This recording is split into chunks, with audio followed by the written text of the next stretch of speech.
Namo Bhagavate Vasudevaya. Om Namo Bhagavate Vasudevaya. Om Namo Bhagavate Vasudevaya. Narayanam Namaskritya Naram Chaiva Narottamam Devam Saraswatim Vyasam Tato Jayamudire. Continuing Srimad Bhagavatam, Canto 10, Chapter 87, Prayers of the Personified Vedas. And today is text number 19.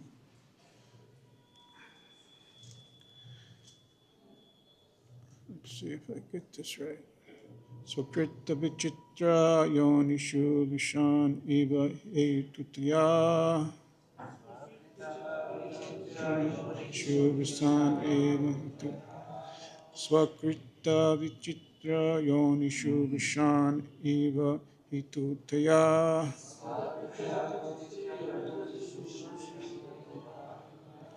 Swakrita Vichitra Yonishu Vishan Eva Hitutaya.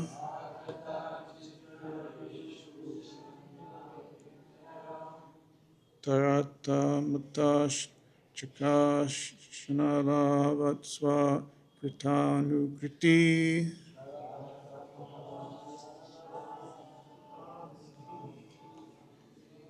Taratamatas Chakashanala Vatsva Kritanukriti.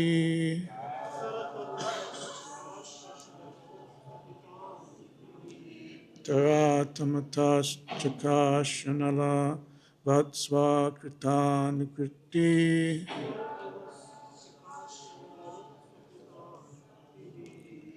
Vata Vittatas Vamus Vavi Tatang Tavadama Samang Tavitat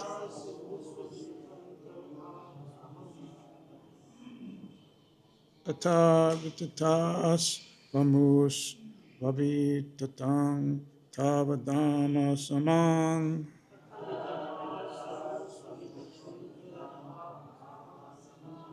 Atavitatas Vamus Vavi Tatam Tavadama Samang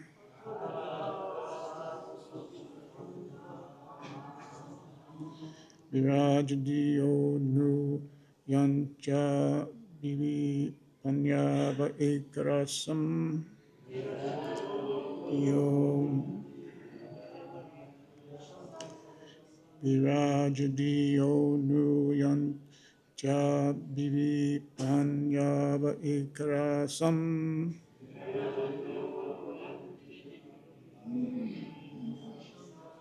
Virajadiyo Nu Yancha Bivi Panyava Ekarasam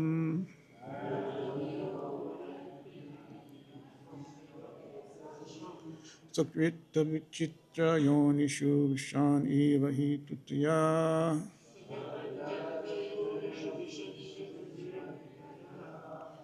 Taratamatas Chachak Shanara Vatsva Kritan Kriti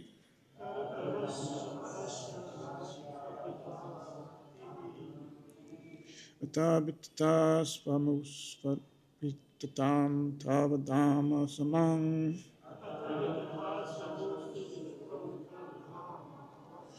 Virajadiyo Nu Yanchabi Panyava Ekarasam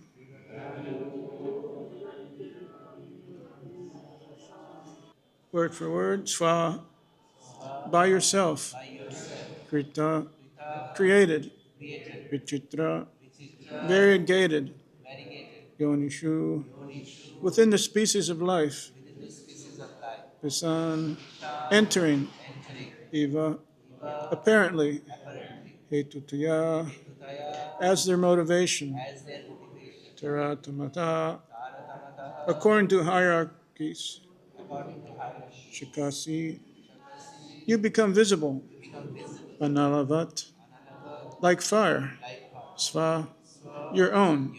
Krita, creation. Anukriti, imitating. Ata, therefore. Vititasu, unreal. Amusu, among these various species. Avitatam, not unreal. Tava, your.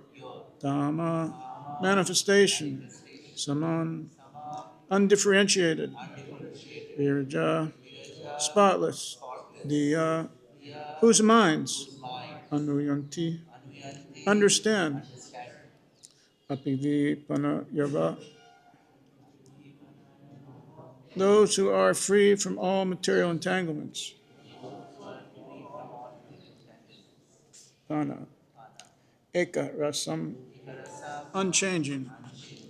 Translation purport by followers, Divine Grace, A.C. Bhaktivedanta Swami Srila Prabhupada.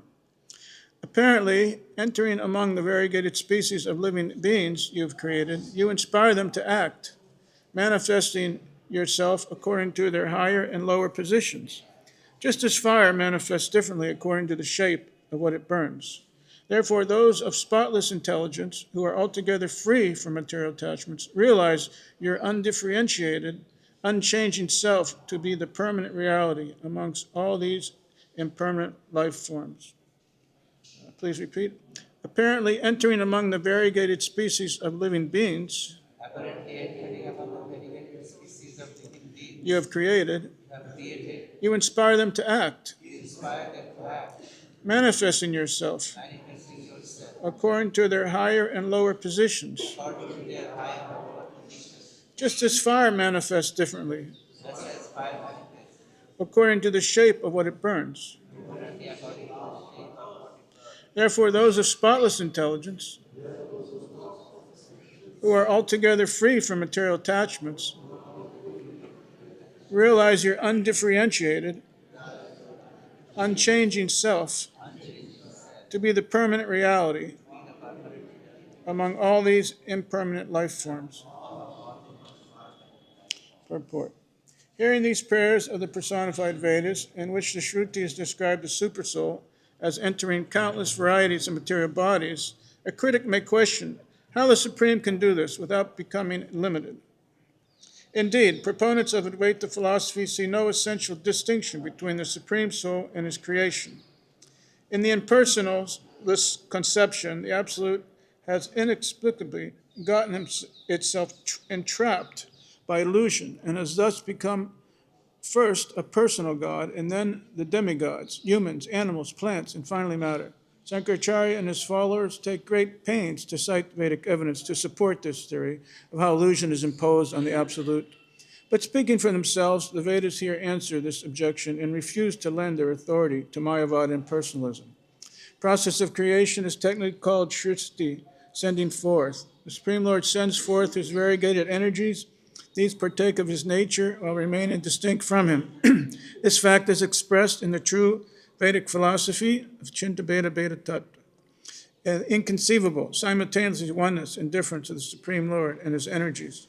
Thus, although each of the multitude of individual souls is a distinct entity, all souls consist of the same spiritual substance as the Supreme. Since they partake of the Supreme Lord's spiritual essence, jivas are unborn and eternal, just as he is. Lord Krishna, speaking to Arjuna on the battlefield of Kurukshetra, confirms this. Natvayavaham jatu nasam natvam neme janadipa nachaiva na bhavishyami sarvabhayam ataparam. Never was there a time when I did not exist, nor you, nor all these kings, nor in the future shall any of us cease to be. Bhagavad-Gita 2:12. Material creation is a special arrangement for these jivas who chose to separate themselves from the Supreme Lord's service. And thus, the creation involves producing an imitation world where they can try to be independent. After creating the many species of material life, the Supreme Lord expands into his own creation as a supersoul in order to provide the intelligence and inspiration every living being needs for his day-to-day existence. As stated in the Taittiriya Upanishad 262, Tat Shristva Tad Ivanu pravishat. After creating this world, he then entered within it. The Lord enters the material world, however, without forming any binding connection to it. This the Shrutis here declare by the phrase Visan Iva, only seeming to enter. Tarat Tamatas Chikasi means the Paramatma enters the body of every living being, from the great demigod Brahma down to the insignificant germ, and exhibits different degrees of its potency according to each soul's capacity for enlightenment. Anala Vatsva Kritanukriti, just as fire ignited in several objects burns according to the different forms of those objects, so the Supreme Soul entering the bodies of all living creatures illuminates the consciousness of each conditioned soul according to his individual capacity. Even in the midst of material creation and destruction, the Lord of all creatures remains eternally unchanged, as expressed here by the word Ekarasam. In other words, the Lord eternally maintains his personal form of immeasurable, unalloyed spiritual pleasure. The rare living beings who completely, abitas, disengage themselves from the material dealings, or pana, thereby becoming abhipavan yava, come to know the Supreme Lord as he is. Every intelligent person should follow the example of these great souls and beg from them the chance to also be engaged in the Supreme Lord's devotional service.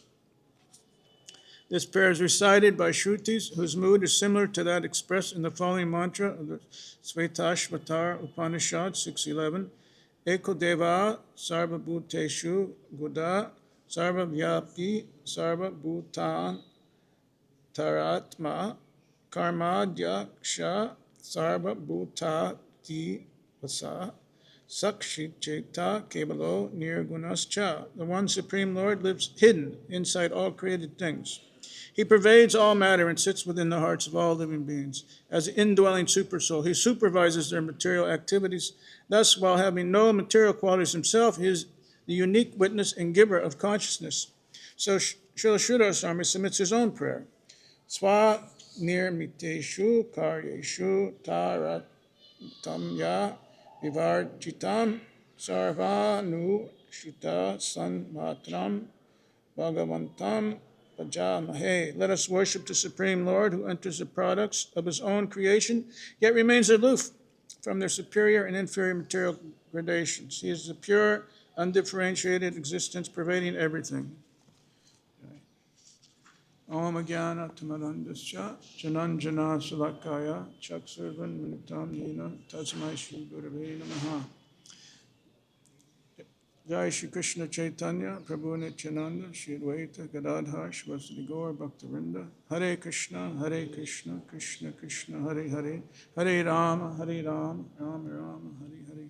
Vanchikalpa Trubhischa Kripa Sindhu Bhyevacha Patitanam Pavanebhyo Vaishnavebhyo Namo Namaha. Hare Krishna. So, this is the chapter entitled Prayers of the Personified Vedas. So the impersonalists try to twist, Prabhu, it says here, with great pain, they try to twist the real meaning of the Vedic literature to prove that Krishna has no form. So, but those that hear from the Mayavadi philosophers are doomed, it says. Mayavadi Bhastya Sunali Hoy Sarvanash. Chaitanya Mahaprabhu would quote this verse. Don't hear from the Mayavadis. It's poisonous to hear. But we have the opportunity to hear from the great Mahabhagavatas, Mahajana Yeno Gata Sapanta. The truth, the real truth is hidden in the heart of the realized souls, the Mahajanas. So Srila Prabhupada has come to give us this. Okay. Srila Prabhupada has come to given us this most secret of all secrets. And Krishna says in Bhagavad-Gita, this knowledge is the king of education. Also, it's the most secret of all the secrets. Very rare can one come to understand this. This is all by Chaitanya Mahaprabhu's mercy, benedict these fallen souls in this Kali Yuga. So, with a cool head, we hear from the pure devotee, and he awakened us. He awakens us to the real facts of the matter. And God's not an impersonal. Of course, he has his impersonal form. Brahma Jyoti is there. We don't deny that. But beyond that, there's the whole spiritual world, which is this world, we know it's a reflection. Whatever we see in this world, different varieties, mother, father, children, all the relationships are there in the pure form, the spiritual world.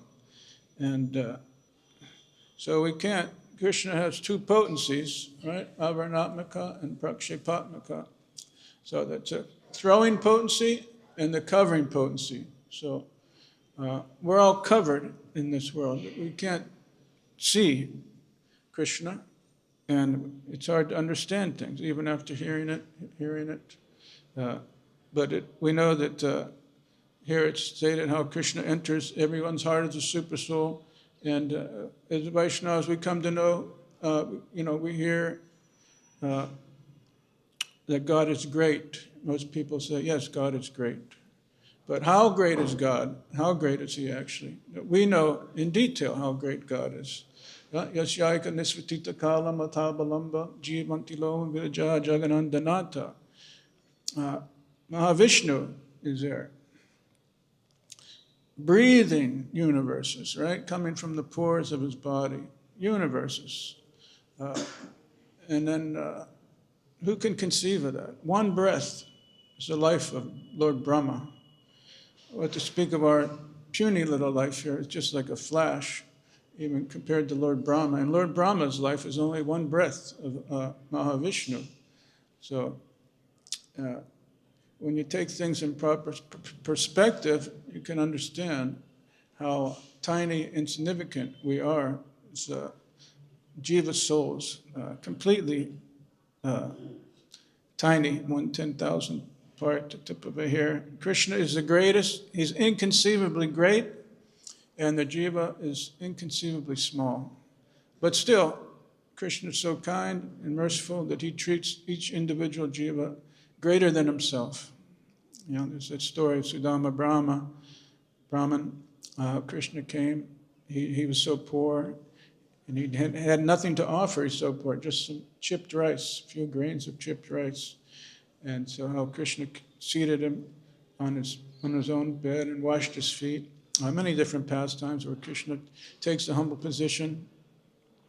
And Krishna's, his mentality is, I'm so great only because I serve my devotees. So this is the wonderful nature of Krishna. He's so great. Millions, unlimited universes are there. Just this one universe we cannot conceive, and this is one that's smaller, maybe the smallest universe. Lord Brahma has 4 heads. But other universes, Lord Brahma has many, many thousands, and inconceivably number of heads we can't conceive with our teeny brains. But so we can see Krishna, like he says, the splendor of the sun, right, which dissipates the darkness of this whole world, comes from me. So we just take one example from Lord Krishna, the sun. We see it every day, on time. What's it? Yat shakshresha sabito sagalagrahanam raja samastasur mortirasesha teja yasyagyaya pramiti sampritikala chakro govindamari purusham tamahang bhajami. Lord Brahma praising the sun. Where will we be without the sun, right? We say, Om Ajnana Tamanundasya. We're born in the darkness of ignorance. Without the sun, the real nature of this world is there. Constitutionally, it's dark. It's a very, very dark place, this world. It's ignorance. And we're born into this place. Lord Brahma also, when he was created, when he woke up, when he was first born, there's all darkness. He couldn't see anything, completely dark. So that's the nature of this world. Completely dark. But then the sun is there. How wonderful to have the sun. Like Krishna said, the splendor of the sun. The whole universe is enlightened by the sun. So we just meditate on this one example, and you can see how God has to be a person. Who could create this sun? It's going for burning, asesha Teja, unlimited heat and light for millions and millions of years. It never burns out. And it's so powerful, it diffuses heat and light to the whole universe. You ever have an example in this planet where there's a fire and it's raging and raging, never burns out? So even the greatest forest fires, they may go for days or weeks, but eventually they burn out. They've used up all the fuel. But the sun, imagine how much energy that exhibits. It's diffusing the heat and light for millions and trillions of years. It's always the same temperature. It never goes below or never goes above. Exact thermostat, right? And it's not only one planet, it lights the whole universe. And so that's one thing, meditate, how could that happen? And then the other thing is it's going every day. We see it with our imperfect vision, right? It's just going so slowly. Yeah, take it for granted, right? It's covering potency. Things that are obvious, but anyone knows how fast the sun is actually going in terms of our 16,000 miles per second. Per second. So we have here, we get in the fast car, we can go 100 miles per hour. We go usually 60 or 70 miles per hour. It's in kilometers, whatever that is, 90, 100 kilometers. But how about 16,000 miles per second? And again, it doesn't go even 1/10,000th out of its orbit. It stays exactly in that orbit. I was looking one time on the down from a distance, the highway, the cars on the highway, and it appears they're going very slow, from a distance. So from us, the sun appears to be going slow, but 16,000 miles per second. So this is just a little, and Krishna creates millions of universes, millions of suns. And like I say, the sun's thermostat is exact. So who's behind this? Anyone with common sense can understand once they analyze it that this is something we see every day. And so it should encourage us. Yes, Krishna is there. And what's Krishna say? I am the light of the sun and moon. I enter into each planet, right? And by my energy, by my potency, they're staying in orbit. So Krishna's declaring this over and over again. I am the source of all material and spiritual worlds. Everything's coming from me. There's no truth superior to me. Krishna says it over and over. Anyone else knows a verse where Krishna is claiming, he's behind everything? Pardon? Yeah. Yeah. Right. Yeah. Till nature. Dharma, you had some? Same. Okay. So many over and over, so many verses there. Whoever knows me as the Supreme Personality of Godhead, without doubting, he's knower of everything. I'm the source of all spiritual material worlds. But this is the wonderful gift that Srila Prabhupada has given us. And I was... So Prabhupada says, they say there is no God, but then how these natural functions are being performed without anyone behind it? I mean, anyone ever have a, example where something so wonderful as here we see a material creation, right? We see a nice new car, and we know it had to be created by a person. What to speak of this universe, how it's all being exactly, millions and millions of planets, not colliding, everything's in such order. So, and Krishna is behind it all.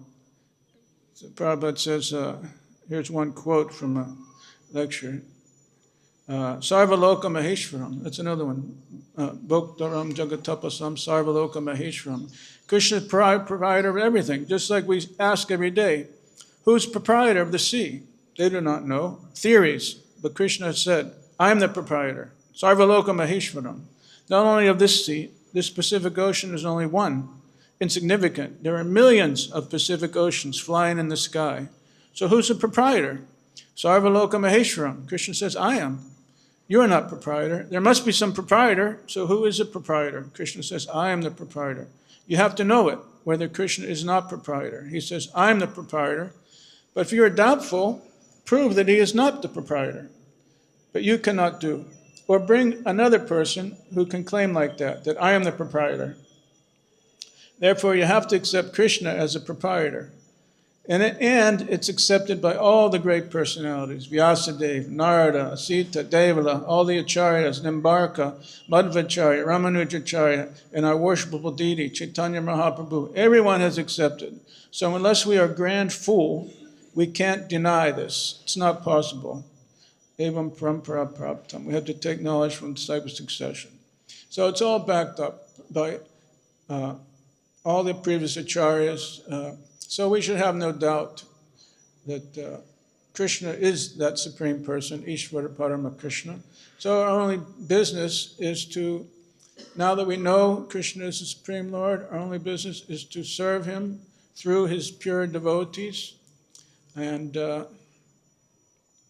this is possible in this age only by Chaitanya Mahaprabhu's mercy coming, giving us the highest, the fruit of love of Godhead. Lord Chaitanya planted a tree when he came and explains it in the Chaitanya Chaitamrita, how the trunks of the tree, right? Avaitacharya, Shilaitacharya, Nityananda Prabhu, the main trunks, and everything's branching off.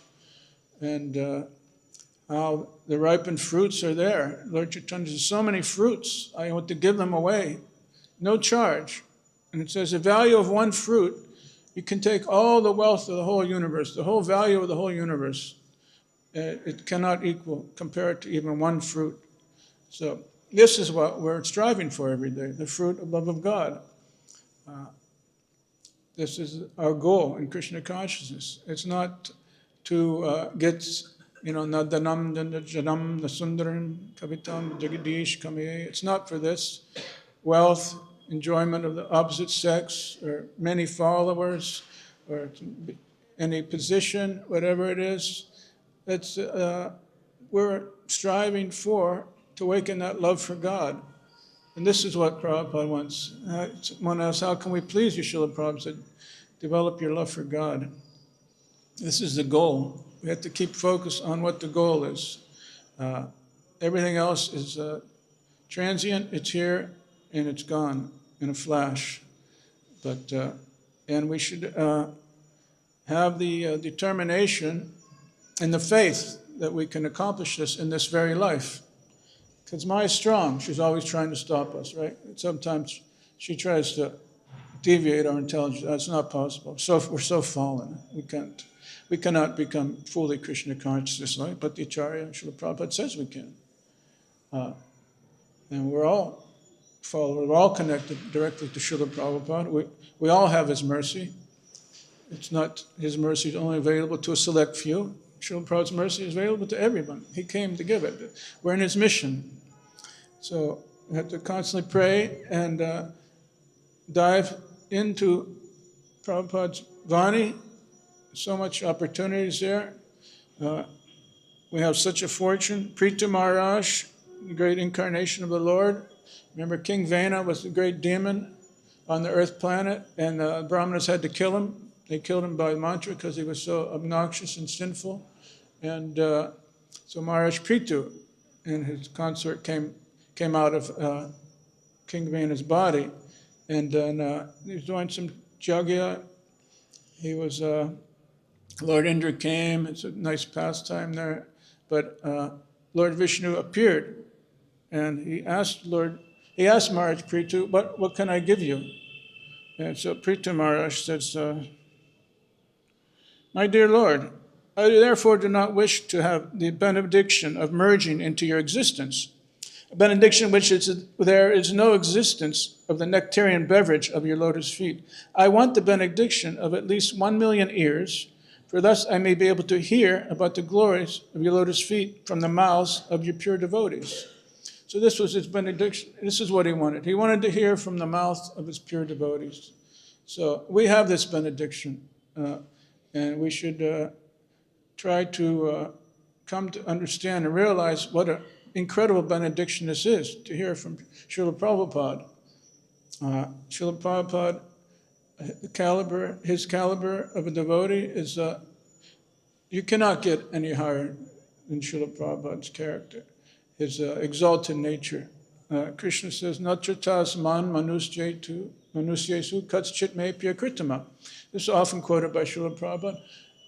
No one is more dear to me than he who's preaching this message. There will never be one more dear. So who's the greatest preacher that we know, that the whole earth has seen? The whole Vrindavan is energized from Srila Prabhupada. Without Srila Prabhupada, Vrindavan would still be, practically unknown to the world. He took it all over the world. Now it's become enlivened, energized. All the followers, any followers here, Gaudiya Math followers, they're all indebted to Srila Prabhupada. Without his coming and preaching over the world, no one would be where they are today. Remembering Krishna, chanting Krishna's holy names. And who is this? Who is this personality, Srila Prabhupada? Is he just some great saint? He's Golokara Prema Dan Harinam Sankirtan. We heard that verse, Narottam Das. Holy name has come from the spiritual world. It's been descended. Mahaprabhu inaugurated.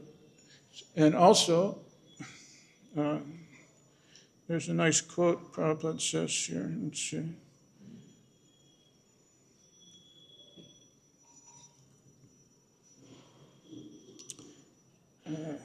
Krishna descends means sometimes he personally descends. Sometimes he descends by his incarnation. Sometimes he descends as a sound vibration. Sometimes he descends as a devotee. That's from a lecture in Montreal. So Prabhupada has descended from Goloka. And we can understand that by examining Srila Prabhupada's life and what he's done.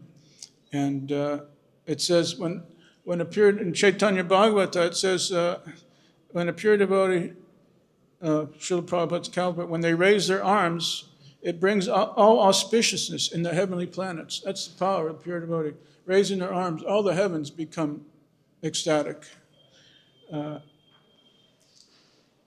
So there's a couple different pastimes I wanted to say, just to give us understanding Srila Prabhupada, who he was, on several different occasions. It's recorded in the different memoirs. Yamuna Devi talks about it, Padma Lochan, there's several devotees talk about this. Prabhupada mentioned that Lord Brahma and Sri Narada Muni were coming regularly to visit him. So, this universe, it's so big, millions and millions of planets, right? Tridasha Purakasha Pushpayate. It's at least 33 million demigods, and what to speak of how many planets are there under the demigod's rule. But millions and millions of planets, inconceivable. Even you look, I did a search, how long it takes to cross the universe, and there's people say it's impossible, so many light years, right? Millions of light years to get across the universe. But Lord Brahma, controlling all this, he's coming to see Srila Prabhupada. Narada Muni, Sri Narada Muni, the greatest preacher, one of the greatest, if not the greatest preacher in the universe, he's coming to visit Srila Prabhupada. He's coming. We heard Dinabandha give a nice talk on Radhastami, how Narada Muni's there looking for Radharani, seeing baby Radharani, wanting to get her darshan separately. So he's such an intimate associate. He's there in Dwarka seeing Krishna's palaces, going to visit all different palaces. This is Sri Narada Muni. They're coming to see Srila Prabhupada. To have faith, Srila Prabhupada, he's not there to glorify himself. He's just stating the facts. He's not bending the truth, not lying just to impress his followers. He's actually, Narada Muni's there, Lord Brahma there. Here's one Yamuna Devi writes in her memoirs. One night, an extraordinary thing happened. Prabhupada led the first kirtan and then gave a lecture. I sat on the floor just to his right with the harmonium, After the lecture, I began leading the second Hare Krishna Kirtan. All of a sudden, Srila Prabhupada's voice cut through the auditorium with the potency of Lord Nrsimha, right in the middle of my chanting. I had never heard Prabhupada do that, nor had I heard the words he chanted. Narada Muni Bhajavina Radhika Ramana Namne, he sang. And then he repeated it. I looked up and he looked down at me, signaling me to carry on. So I continued chanting Hare Krishna, and he continued singing his prayer to Narada Muni into the microphone. I closed my eyes and carried on, not knowing what was happening. Then he started leading with me. We could all understand that something inexplicable but amazing was happening. Everyone was literally jumping off the ground, leaping in the air. Even little baby Saraswati was 2 feet off the ground. And the audience was leaping into the air. We jumped off the stage and all of us began running around the perimeter of the auditorium with the audience. It was one of those Krishna magic moments, just amazing. Next morning I asked what happened the previous night.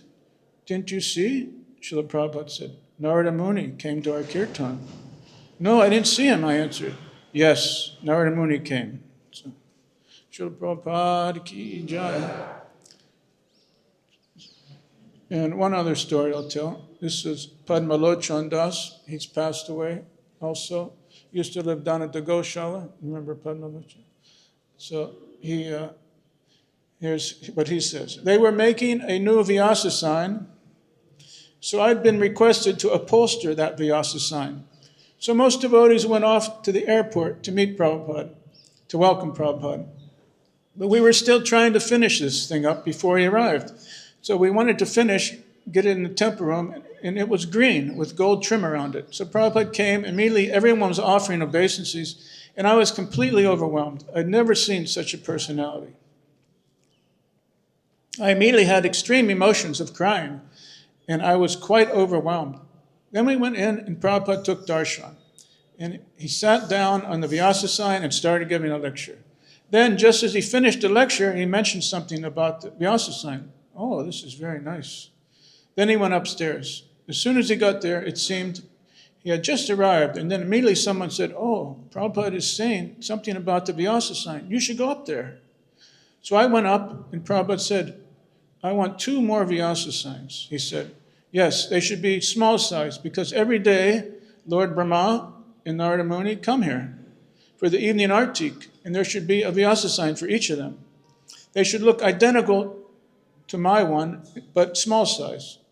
I think we finished them on the same day, and the next morning they were placed there.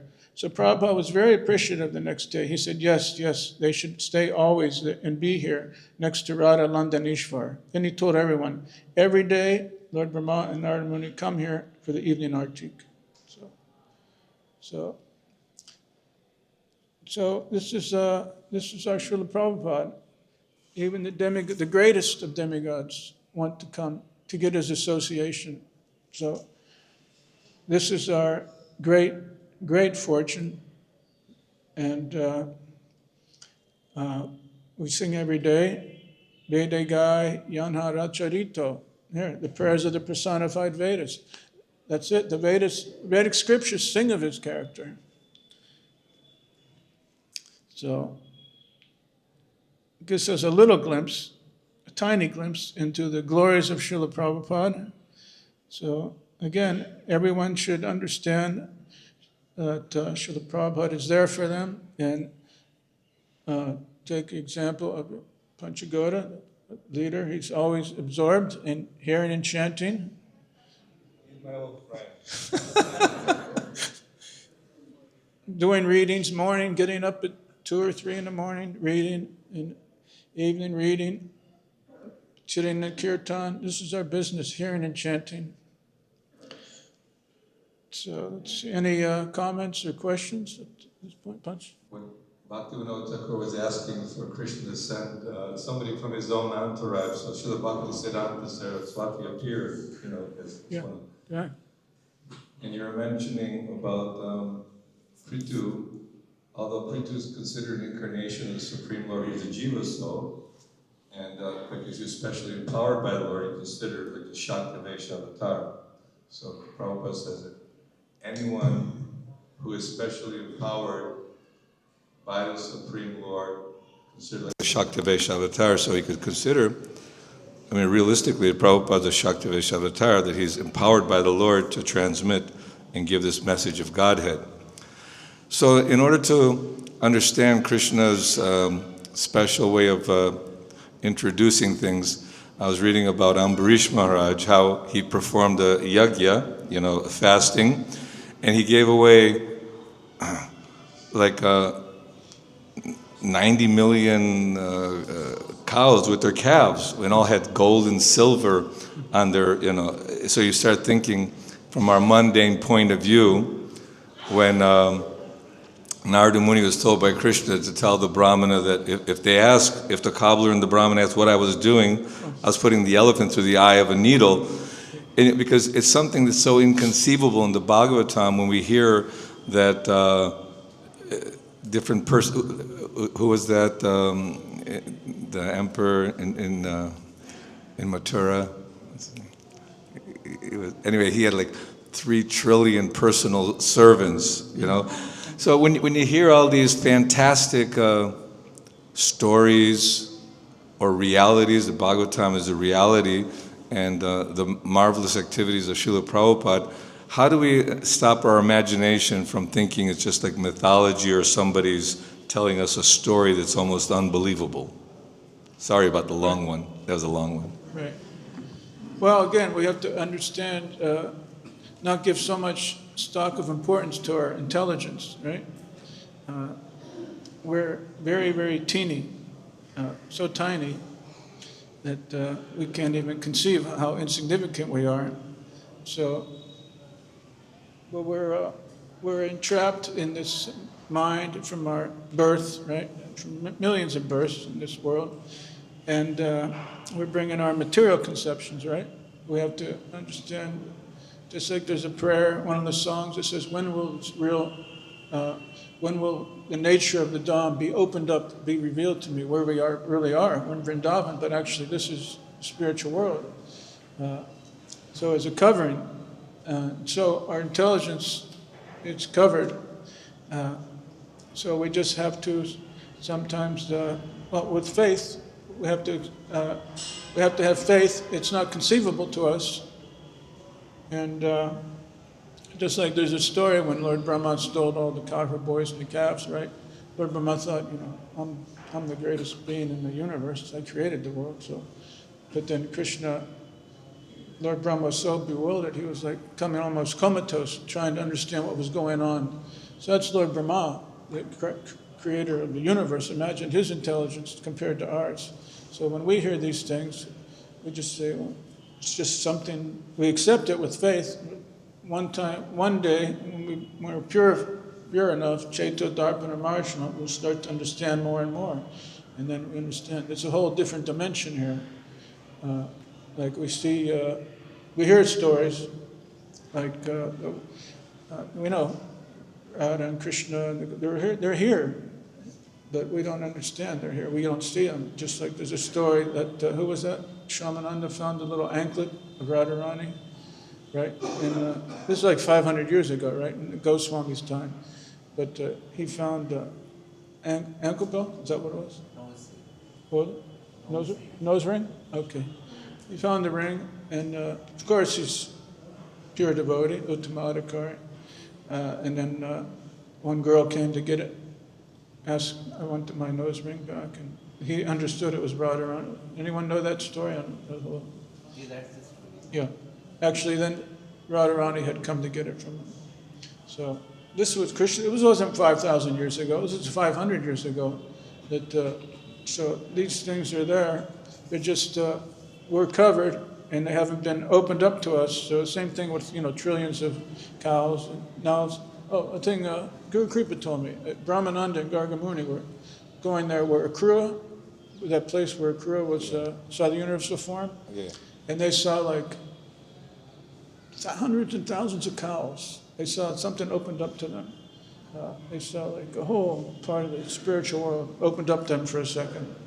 So it's there, and as we progress in Krishna consciousness, we'll get the mercy and be able to, things will open up. You already know the answer. Right? No, I don't know anything. I have a teeny brain, teeny. Anyone else have questions? Prabhu? Here. Madhvana?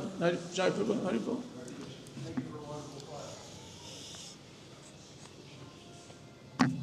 So we see there's Srila Prabhupada, so many gurus, and then of course we have Krishna, Radha Krishna. Could you say something about how we pray to our guru, we pray to Prabhupada, we can also directly pray to Krishna? So I was wondering if you could say something to how we're qualified. Should we not pray to Krishna and Radha? We should just stay with our guru, or, you know, sometimes I'm torn. I can't approach Krishna, but then I find myself praying to Krishna. And Right. so is that an offense to pray directly to Krishna opposed to... No, well, we understand we're always under the shelter of Srila Prabhupada, and he's given us he instructs us. Maybe one Radhastami lecture, he says, Radha, please tell your Krishna about me, right? He tells us, and it's we should pray to the deities. That's why they came. It's personal, like that story with Sakshi Gopal, right? Pujari's talking. So Krishna's there for us on the invitation of Srila Prabhupada, of course. That's the only way Krishna would come. His great, dearmost devotee invites the Lord to come. And so, of course, we can pray directly to the Lord, but always understanding that without the mercy Srila Prabhupada, we have no standing. Charya Vaishnava Seva Nistara Peji Keva. No one's ever become liberated or perfected without the mercy of the pure devotees. So, yeah, we must pray. It also, Nectar Devotion says it's our duty to reveal your mind to the deities. Nectar Devotion, one of the symptoms. So you should feel confident praying to the Lord. Jai Prabhu, thank you. Someone else? Yes, Prabhu.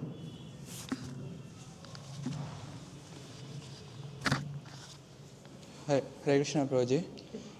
So, I'm studying in medical college, and as in this shloka, it is mentioned that the one who are spotless intelligent, they get detached from this material entanglements, and so that is called as abhivipanya. So my question was I study there, so I don't have any kind of spiritual group there or bhakta sangha, and the temple is very far from my college. It's about 20-25 kilometers, so I am not able to go there. It's take me 1 week, once in a week, and I just attended this yatra for 8 days, and now I'm going back to my college. So how we can be Krishna consciousness, we can keep in mind, and we can be there with full of devotion. So my question was that. Right. You can, when you have the opportunity like you do now, you're here, right? It shows your sincere endeavors. And of course, wherever you are, doesn't matter, you can, you have the Vani, Srila Prabhupada. Now we have the internet. You can tune in. You can be here via the internet, right? You can attend the programs in the class and do the best you can. And of course, give yourself time every day, to chant your minimum 16 rounds and to read. You should have a minimum amount of time you want to read every day. That'll give you the strength because we need the strength. We need to hear and chant as much as possible. Not just your rounds, but we have to always be trying to hear and chant.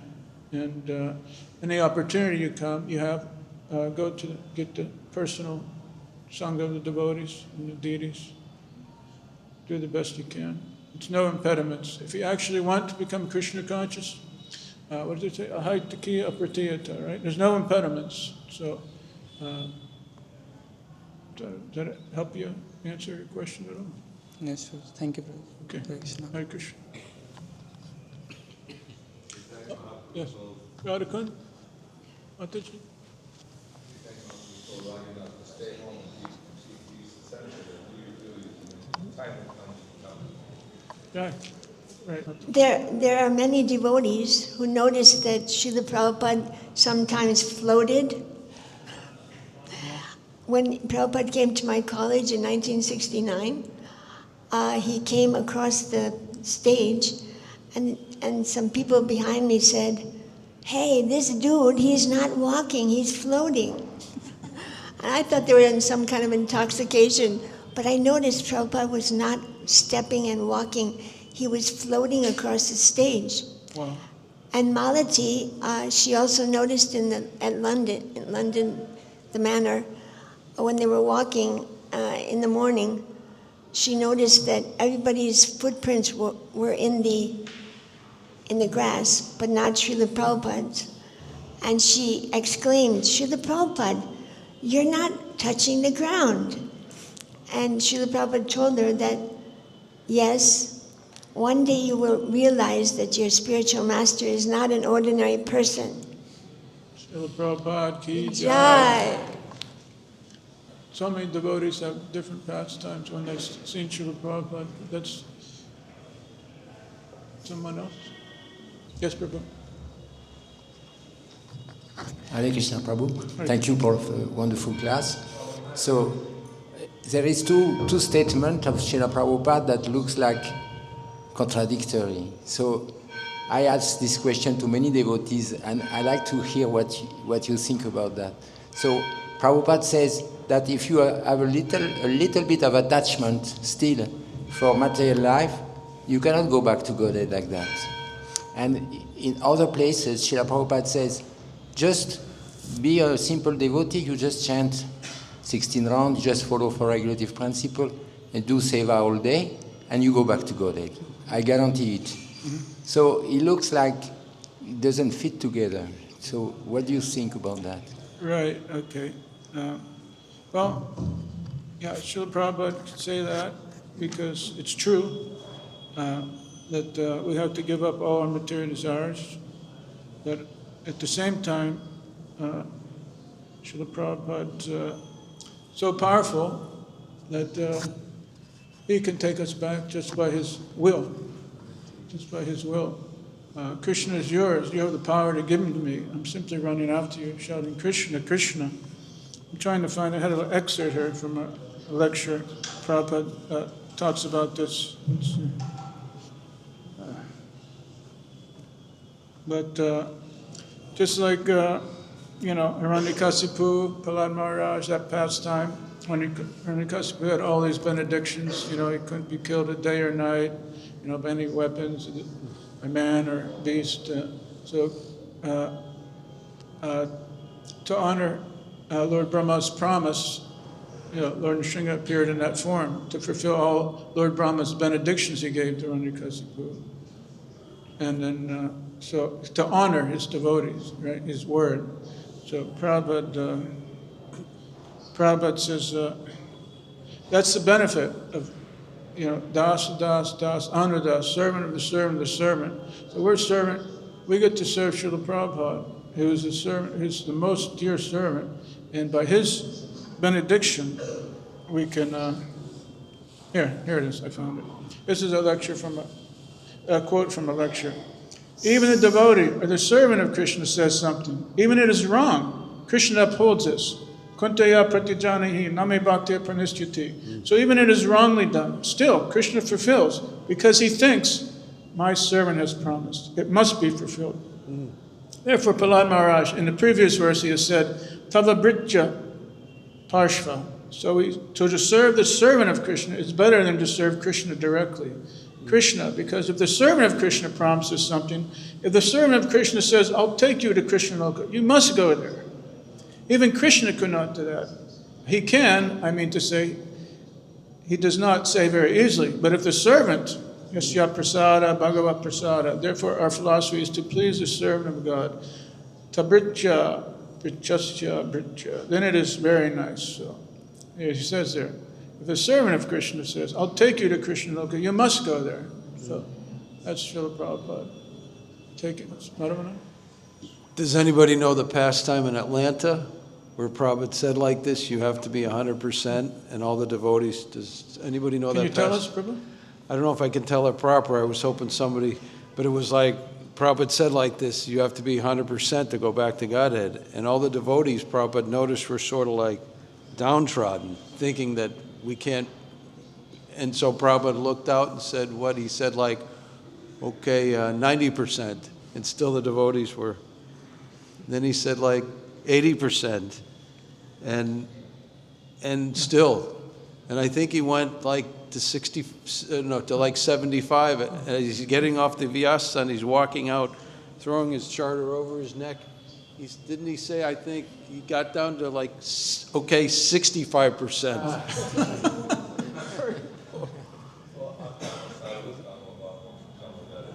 Whether we have desires or don't have desires, follow the process you Yeah, keep chanting our best. Ajamil, at the time of death, his life, he had fallen away in a bad way, and his whole life was spent, serving prostitute and stealing and doing so many nefarious activities. But at the time of death, Krishna gave him that benediction to chant, remember Narayan, and then he went back to God. And so Shukadeva Goswami says, what to speak of those every day who are chanting and following the process of Krishna consciousness? What to speak of their future? It's very bright. So if we intentionally commit sins, and it's different, it's very dangerous. We have to be, another thing I wanted to point out, one I seen, it posted a couple of days ago. It's a quote regarding offenses in the Dham. Because we're in the Dham, we've got such a wonderful opportunity. Here it says, this is from the Brihad Bhagavatamrita. The reactions for a sin committed elsewhere can be dissolved when one visits a holy place of pilgrimage. However, a sin committed in the holy place creates an irremovable diamond-hard shell to cover the sinner. So when you commit an offense in the Dham, it says irremovable diamond-hard shell to cover this sin. So if you commit offense in the Dham, it's much harder to be relieved from that. But if you commit offense elsewhere and come to the Dham, it can be easily dissipated. Of course, if it's Vaishnava aparad, you have to go to that Vaishnava, like Punch was saying about Ambarish Maharaj. We know that story. Durvasa Muni went all over the universe, even went to see, Lord Vishnu, and they all told him the same things. Ambarish, you had to go see Ambarish. So Ambarish, such an exalted devotee, he was still observing his fast. The whole time Durvasa was going all over the universe, he was still in some capacity fasting. And so Durvasa came back, and of course Ambarish said, take all my credits, Sudarshan was there chasing him, and so that's the wonderful nature of the devotees. They're never offended. Here's another nice verse. I can end with this one. This is when the Brahmana, son of the Brahmana, cursed Maharaj Pariksit, right? To be bitten by a snake and die in 7 days. But then the father, what was the father? Shamika Rishi? Yeah. He found out, and he said, oh no, my son's in big trouble. He committed that offense. And he said, maybe I should ask Maharaj to counteract it. But then he said, devotees of the Lord are so forbearing that even though they are defamed, cheated, cursed, disturbed, neglected, or even killed, they're never inclined to avenge themselves. So these things are there. The pure devotee is tolerant like a tree.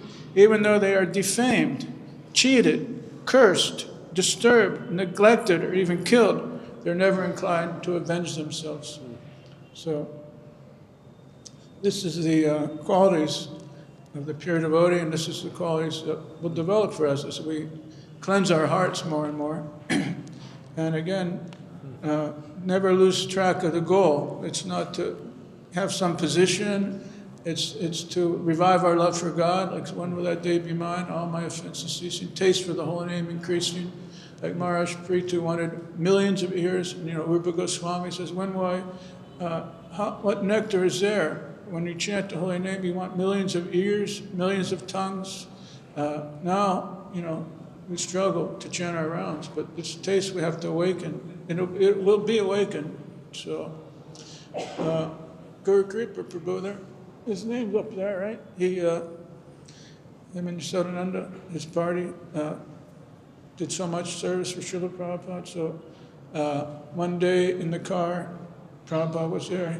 He said, while you were building Krishna Balaram temple, Krishna was building you a palace in the Goloka. He said, I've seen it, Prabhupada said.